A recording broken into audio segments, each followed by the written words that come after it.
we need to talk about the whole Discord story. It is incredibly important, and honestly, it goes way deeper than a single app update. It could impact your phone, your computer, basically your entire relationship with the internet. But we have to start with a direct quote from Discord. They recently said, "We failed at our most basic job," clearly explaining what we are doing and why. That's on us. Now, obviously, Discord has seen the absolute outrage over the last few weeks. People have been furiously pulling their Nitro subscriptions over the fear of mandatory identity verifications and facial scans. So this blog post is them acknowledging the anger and slowing down their rollout. But make no mistake here, they are not canceling their plans. Discord's CTO basically laid out a giant wall of text to explain what they are actually doing. The big headline, they are delaying the rollout to the second half of 2026 instead of this March. From his perspective, the huge misunderstanding was that everyone would be denied access to Discord unless they submitted their facial scans or ID checks. That sounds completely dystopian, let's be real. But according to Discord, requiring that for everyone was never actually the plan. So if they aren't scanning everyone's faces, what exactly is the plan? Well, Discord is sticking to their claim that more than 90% of users will never have to verify their age using a government ID or any sort of facial scan. Which might sound a bit weird, right? Like, how are they going to verify your age just based on vibes? Well, actually, yeah. The CTO literally called their account level signals, which indicates things like your payment methods, your patterns of account activity. So if you have no ID and no scans, their automated system is just going to look at your account and decide if you give off enough adult vibes and data signals to pass the check. Basically, you log in and the bot will go, "God damn, what a degenerate." Definitely an adult. Let them in. To try and win back some of the trust, they are promising a lot of transparency. They are going to release public statements for every verification vendor they use, technical documentation of their systems, and ongoing reports on how often this automated Vibes bot handles verifications without you lifting a finger. You won't have to just take their word for it, you will be able to read through all the docs. They also address the massive controversy that was around Persona, a test they ran exclusively in UK that has already ended. Discord is now stating that any partner offering facial age estimation must perform it entirely on device, meaning your biometric data will never leave your phone. Persona did not meet that bar, so Discord won't be working with them. Oh, and they're also adding spoiler channels, basically veil channels where the server host can discuss mature topics without triggering the whole server to get an adult rating. But here's the thing, even with all these adjustments, they are still rolling this out globally.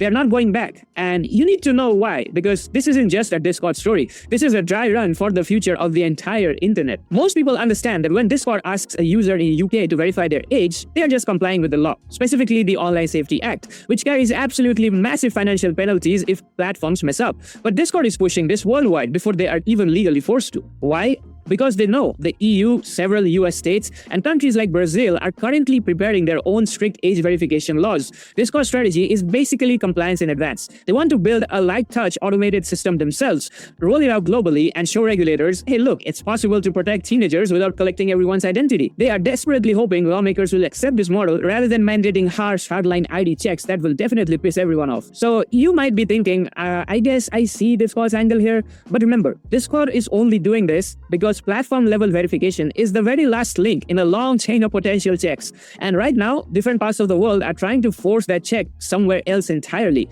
And that is the most important part of the story. What if we move the verification one link down to the App Store? Well, on December 23rd, a federal judge blocked a Texas law that would have forced mobile app stores to verify users' age before they could even download age-restricted apps. Tech trade groups argued that it was a free speech violation, and of course, it would have exposed Apple and Google to a ton of legal liability. But okay, what if we go down even further, straight to the device itself? California passed a law last October, and Colorado is preparing something similar, where your age is entered when you first set up your device. The operating system then flags you with an age category, so an app like Discord would never need to see your identity. They would just ping your phone to read a variable that says teenager or not teenager. This covers phones, computers, even SteamOS. It's better for data protection, but because there are no actual data checks, it would be incredibly easy to spoof. Which leads us to the final inevitable step, a government-backed digital identity. The EU is currently standardizing eIDs, a digital identity wallet that handles payments, driving licenses, and age verification.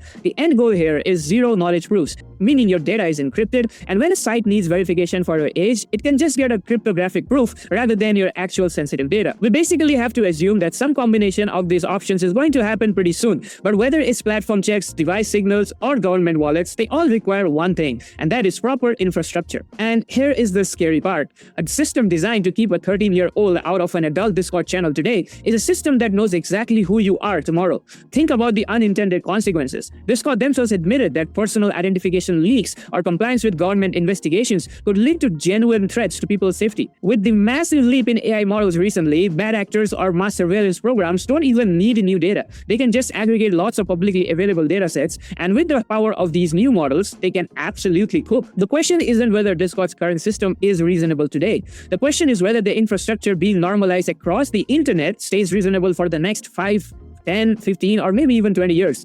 Privacy and identity are now potentially required to be compromised just for you to exist on the internet. Discord is in a tough position here because they don't have the Apple or Google money to fight regulators. They have become the test case. The plumbing for all of this is getting laid right now. Proving who you are is becoming a requirement to exist online. And it's ultimately going to be the governments deciding what it looks like. We need to engage with our lawmakers to make sure the internet doesn't change into a draconian nightmare. Speaking of nightmares, I just went through all the insane documents related to Ashes of Creation situation, and you can exactly find out what's going on the video that's being shown on the screen right now. It's at the very least a pretty entertaining situation. See you guys over there.